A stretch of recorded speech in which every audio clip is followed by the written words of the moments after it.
turn to John 18. I want to read a little episode of Jesus before Pilate. And you know this passage, John 18:33.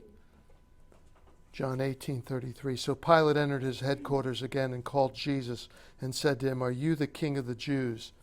Jesus answered, "Do you say this of your own accord, or did others say it to you about me?" Pilate answered, "Am I a Jew? Your own nation and the chief priests have delivered you over to me. What have you done?" Jesus answered, "My kingdom is not of this world. If my kingdom were of this world, my servants would have been fighting that I may not be delivered over to the Jews. But my kingdom is not from this world." Then Pilate said to him, "So you are a king?" Jesus answered, "You say that I'm a king. For this purpose I was born, and for this purpose I have come into the world, to bear witness to the truth. Everyone who is of the truth listens to my voice." Pilate said to him, "What is truth?" How many do you think Pilate was inquiring about what was truth, or did he say that with disdain in his tone? I think it's the latter. I think he was disdaining the notion. He was a typical pluralist Roman of the first century. So this deal with postmodernism and the prevailing relativism that occurs is not new. It's not a new phenomena. And we want to take our time tonight to talk about the attitudes to truth that have changed culturally as we have passed through three particular philosophies of living based on three cultures. The pre-modern world, I'm going to put that up because this is what we're going to look at tonight. The pre-modern world. Nope, that ain't going to work. It's all right. The pre-modern world, the modern world, and the postmodern world. In this lesson, we'll focus on the meaning of living in a postmodern culture. Now, we've talked about that throughout our teaching. The last 4 weeks have dealt with that, beginning with Paul at Mars Hill, 3 weeks. But when you consult Wikipedia, it defines postmodernism as, listen, a term used in a variety of contexts to describe social conditions, movements in the arts, economic and social conditions, and scholarship from the perspective that there is a definable and differentiable period after the modern, or that the 20th century can be divided into two broad periods. It is an idea that has been extremely controversial and difficult to define among scholars, intellectuals, and historians, largely because the term implies to many of these commentators that the modern historical period has passed. If that sounds like good godly gobbledygook, it is, because we really can't define postmodernism. We have some ideas. We know postmodernism, we know relativism, and we're dealing with that in our culture. You know, I was thinking about all the mass confusion about gender.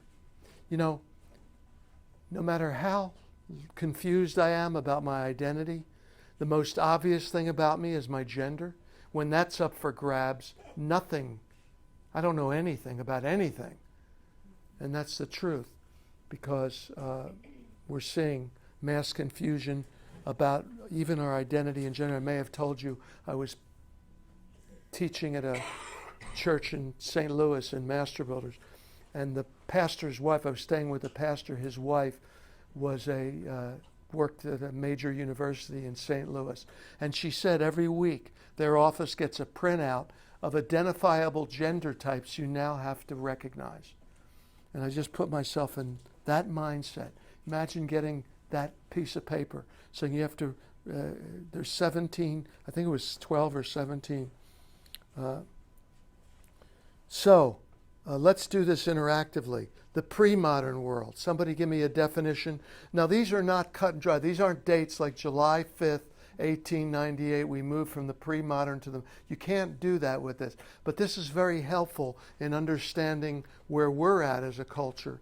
to define these three, because we're definitely moved beyond the modern age into the postmodern. So the pre-modern world. Somebody tell me what you've discovered by your study this week. What's the pre-modern world? Well, it's before industrialization and technology and Exactly. science. Yep, before. So do we have, what, can you put that in a time frame? Can we put that? Well, I mean, you basically went before Plato, and so that's like thousands of years. Right. Up until, I guess, whatever it is. Yeah, because we include, I'm glad you said that, because it includes Plato, Aristotle, Socrates.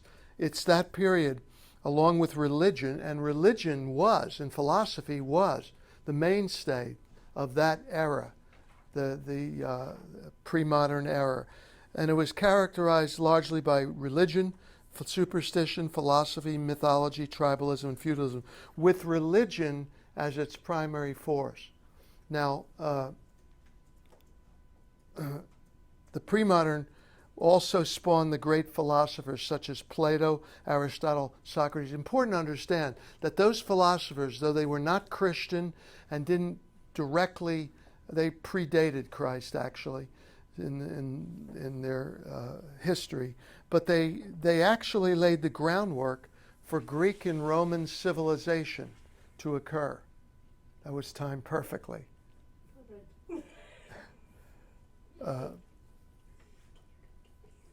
These were not biblical writers, but does anybody know what people like Plato, Socrates, Aristotle, what did they contribute that laid a groundwork for the gospel later and for Greek and Roman civilization? I think it was like the love of the forms, attainment of truth. Yeah, the love of the forms. Morality or goodness or Yes. beauty. Yeah. Yeah, and there was a high view, an acceptance, and an affirmation of the importance of morality in some of these philosophers. They understood the beautiful life was the moral life. Anybody else?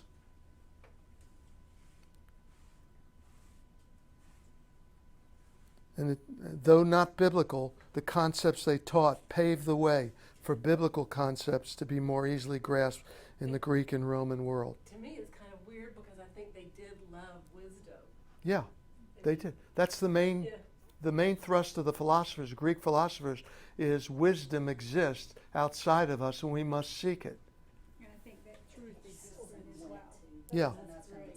Yep. So the high regard for wisdom was certainly a precursor to the gospel and certainly set the tone for the Greek and Roman civilization. Unfortunately, by the time the first century comes, the Roman world is weary and philosophy still had a hearing, but the Romans were more interested in the practicals of life, not the Greek and Roman speculation of the pre-modern world. Now we don't know. We have no idea when the pre-modern world ends and when the modern age begins. There's some demarcations that are often suggested. What's the most popular demarcation that is suggested for the literal transition from the pre-modern world to the modern world? There's one historical event, not even an event, but a identification of a mind shift. And it was, anybody know? No, not the Enlightenment. Yes, the Enlightenment. The Enlightenment definitely signaled a change from the way men previously thought. Can someone tell me what the change was? What was it in the Enlightenment that increased, that caused this radical change? And we're dealing with the fruit of it in our culture today, so this is very relevant. Anybody? What was I think the science, the advancements in science. the advancement in science and knowledge? Exactly. That was it. The advancement of science and knowledge, the rapid advancement in the realm of knowledge in such areas as science and other things. Here's a technical definition I pulled off the web of the Enlightenment. It's the European intellectual movement of the late 17th and 18th centuries, emphasizing reason and individualism rather than tradition. It was heavily influenced by 17th century philosophers. Anybody know any of the philosophers of the 17th century? 17th and 18th century that were responsible for Enlightenment thinking? Voltaire, Locke. Rousseau, Locke, Newton. How about Descartes? Descartes was I think, therefore I am. Immanuel Kant, Goethe, Voltaire, Rousseau, and of course Adam Smith, who wrote Sorry, you say all these names. These cool Adam French Smith, names. And all of a sudden he's like, and Adam Smith. Adam. Yes, you can't forget the English-speaking Adam Smith, who wrote a groundbreaking book about nations. I can't remember the title right now. Kant was a Christian, though, wasn't he? Kant, Immanuel Kant. He was Christianized. Okay. Yeah, but the jury's out whether he did teach some gospel-based thinking, but I don't know that he was a Christian.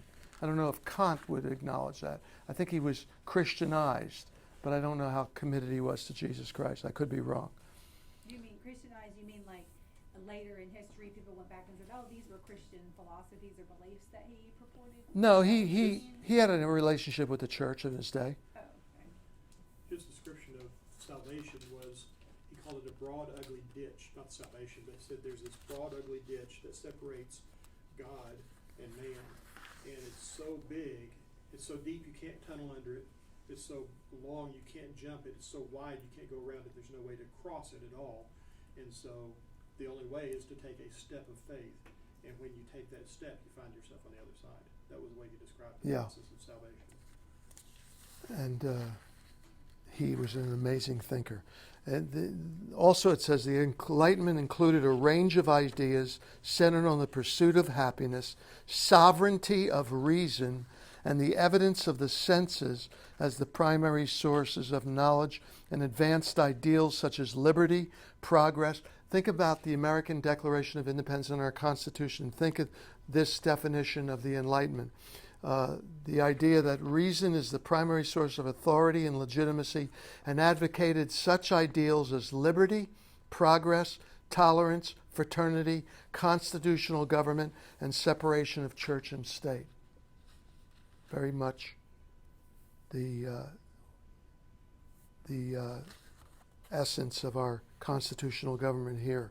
It focused on the reasoning power of the individual. What was the most important influence on the Enlightenment? It's already been said, the scientific revolution. During the 1500s, when European scientists used reason, observation, and experimentation to learn about the physical world. It would be the 19th century, with Darwinism and dialectical materialism, that the Enlightenment comes to full fruition. Although, in the Enlightenment, there was definitely a change in the way men and women thought. The advancement of knowledge has already been pointed out. And with such advancements in knowledge, there was an abandonment of many of the beliefs as the past. Can someone tell me how the advancement of knowledge in the Enlightenment decreased dependence on a creator? Anybody? They thought that they could solve their own problems. Exactly. And the essence of their belief was that the accumulation of knowledge can deal with any problems without referencing God.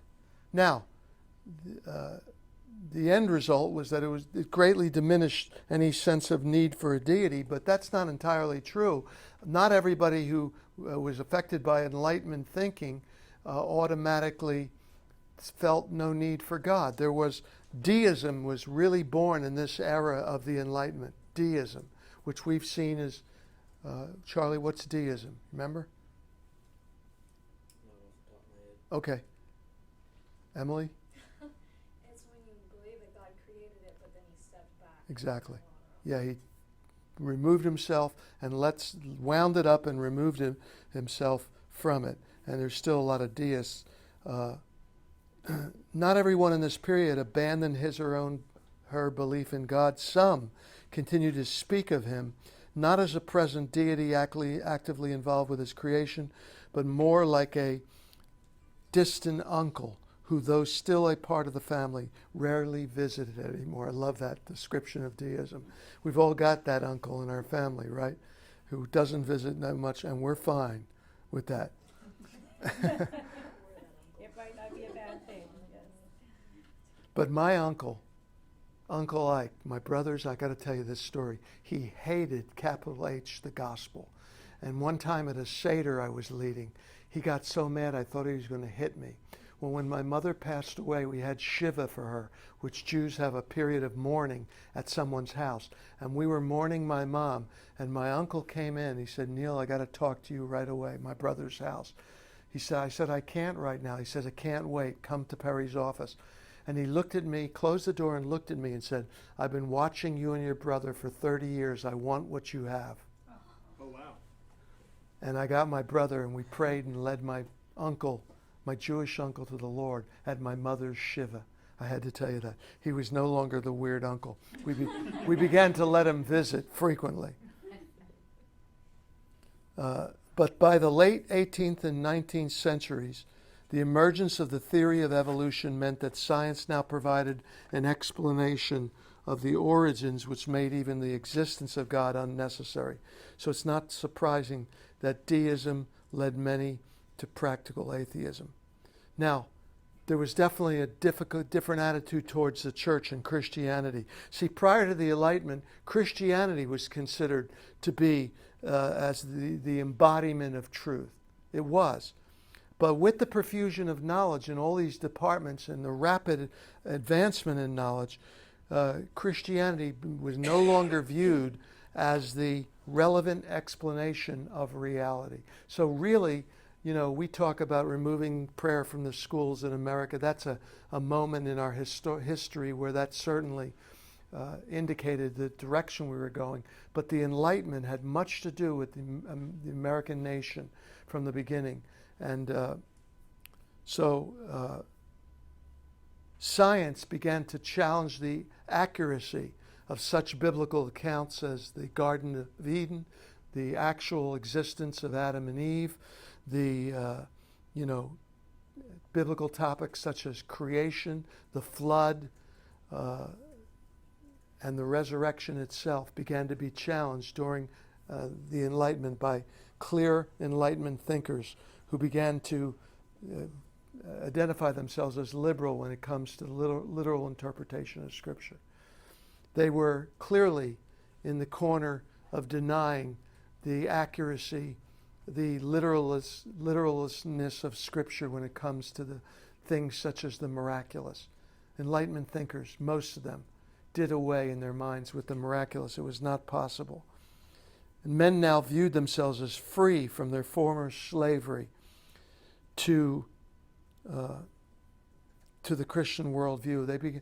Enlightenment thinkers often looked at Christianity as enslavement, that human beings needed to be liberated from Christianity. Sound familiar? Are we meeting that today?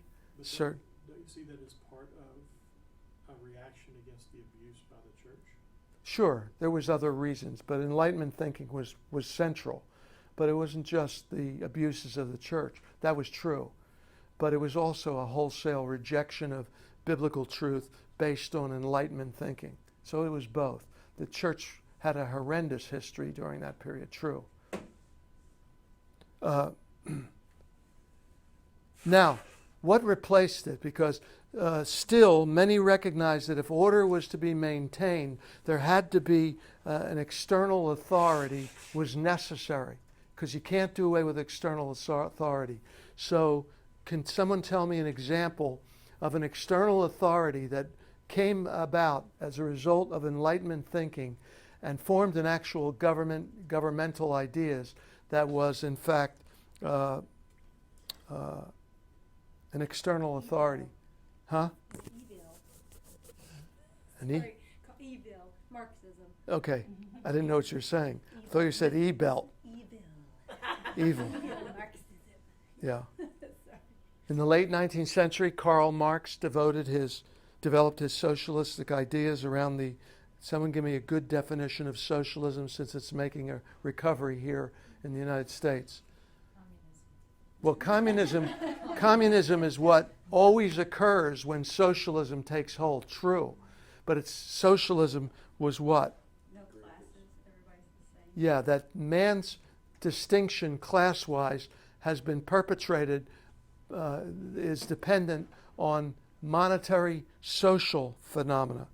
In other words, there was no God. Human beings have meaning only in terms of economics and social status. Socialism eventually gave birth to communism, which Goldie pointed out, which promised to produce the ideal utopia by eliminating all distinctions of class. And religion too, because the state had to become God Yeah, for people to obey. true. And it took only 50 years or so for the whole experiment to come crashing down, beginning in 1989, as one after another of those countries that had tried the glories of socialism. The sad thing is, as we keep repeating history, socialism has never worked. It's never worked. They just rename it and try. Yeah, only the names are changed to protect the innocent. Exactly. And now, moving from the pre-modern to the modern to the postmodern, what do some signal as the event that opened the door for the postmodern era? The collapse of communism. Yes, the collapse of communism. It signaled the end of modernism, and we can't say for sure, but that's a good demarcation because we can see culturally what's happened. It's difficult, though, to put such a time frame on such a momentous shift in the culture. What is clear, though, is that the West entered headlong into a new way of thinking. Paramount to this thinking was the abandonment altogether of the belief that absolute truth exists. This is the crowning idea that characterizes postmodernism. It's the belief that there is no such thing as absolute truth, and relativism is the belief that all philosophical and moral systems are the same and should be, here's the key word, tolerated. If they're not tolerated, you're a bigot, you're a racist, and by the way, this is philosophical thinking. We today are all hung up on the political parties that are espousing this, the political party, I should say. But it really has its roots in postmodern thinking apart from a governmental system. Governmental systems always emerge, as they did when socialism was first tried. And of course, Os Guinness, brilliant for life. You can read anything by Os Guinness, get a hold of his books. I'm thinking of one book, Fit Bodies, Fat Minds, is a good introduction to Os Guinness. Fit Bodies, Fat Minds is a good way to start. But he wisely pointed out that these three changes in the thinking of the pre-modern, modern, and postmodern world are best seen by examining their attitude towards truth by comparing them to three baseball umpires who are describing their philosophy of umpiring a baseball game. The pre-modern umpire describes his philosophy of describing a philosophy of umpiring a game this way. Listen carefully. There are balls and strikes, and I call them the way as they are. Now, what's the key idea there? There are balls and strikes, and I call them as they are. Kayla, what's the main thought there? As they are, as they seem to be. They what? As they appear, as they absolutely are. Yes, they actually are. This is factual. Good. That right? They are. They are. My job is not to create something. My job is to discover truth. And the truth is, there are some pitches that are balls, there's some pitches that are strikes, and the strike zone it's a reality. It affects, right? And notice that this umpire doesn't create balls and strikes, but simply recognizes them for what they are. this corresponds perfectly to the pre-modern the belief that ultimate truth exists and that it is objective, waiting to be discovered. Notice that. It's objective truth. Truth is not subjective. It has subjective implications, but it is objective. It's always outside of us. We're waiting to discover it. That's why, Pilate's disdain for truth, what is truth, is really the best way to describe relativism. Now, the umpire is representing the modern era has a slightly different philosophy of umpiring a game. His philosophy is this. Listen to the difference. There are balls and strikes, and I call them as I see them. What has now, Brian, what has changed from the pre-modern umpire? The standard is now internal rather than external. Yeah, it's moved from objectivity,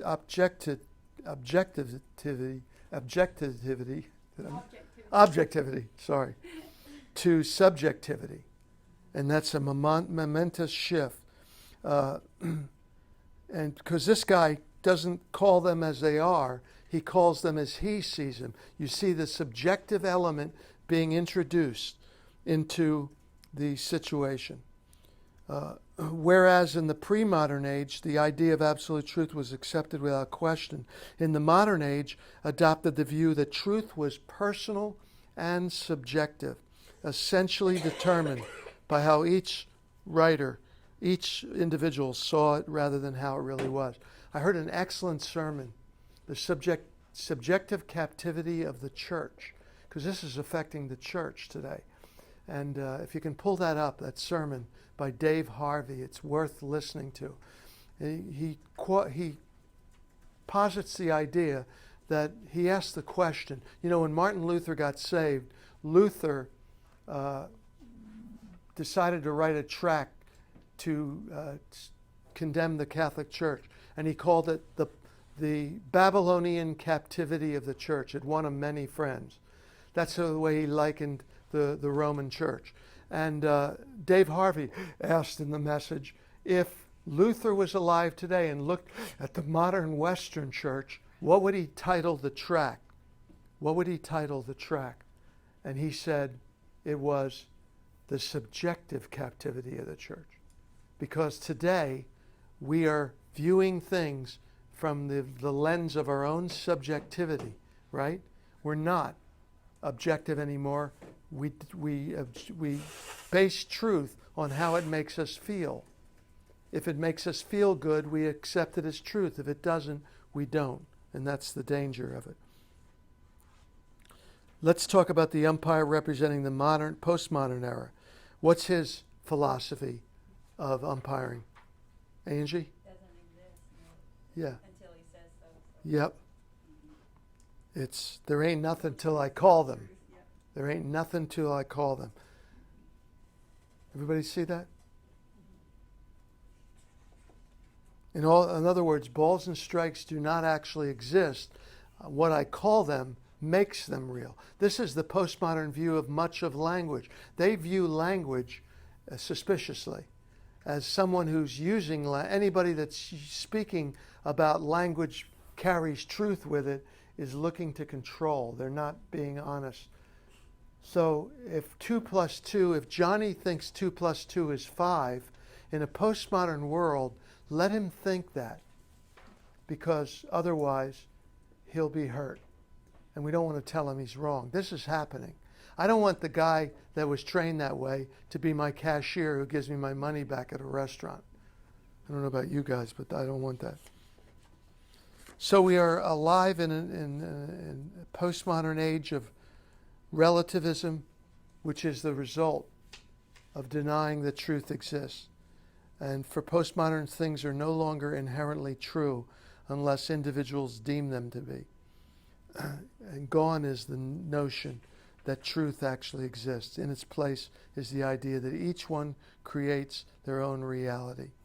So let's talk about how to share the gospel. We've talked about this, but I want to leave a good time for us to pray for Mark and Melissa.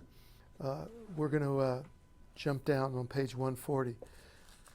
So how do you share the gospel? And this is a repeat, but it's worth repeating. How do you share the gospel with people who feel that absolute truth no longer exists? Someone says that to you. What's the best retort? Without being corny, but it really raises the point. Just that statement is Yeah, an absolute truth. yeah. You can't get away from it, can you? I mean, if you came here tonight and tired and you said, man, I'm really tired tonight, that's true or it's not. And if it's true, that can't be altered unless you get a cup of coffee at Charlie and Emily's restaurant, coffee shop. But it's true, you know? Any other thoughts about that?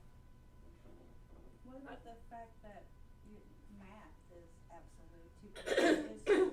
How can they say even from a mathematics standpoint Because they doubt that mathematics is part of a truth, that we just made that up? that it was created for our own comfort or benefit, but it doesn't actually reflect an objective truth. 2 + 2 is not necessarily 4 in postmodern math. I've read this by postmodern writers. I guess those people aren't accountants or in finance in any way. No. So I think what bothers me about these philosophies is they don't apply to the real world. They've And never it- tried to build anything. Yeah, there you go. And it doesn't lead to, like, you live in this other dual reality where you believe your philosophies are one thing and then you leave them and actually go to the real world where you don't think to yourself, Right. this philosophy doesn't apply to the actionable, portions of my life and how I and my community live. And like, how can you, I don't know how you live like that.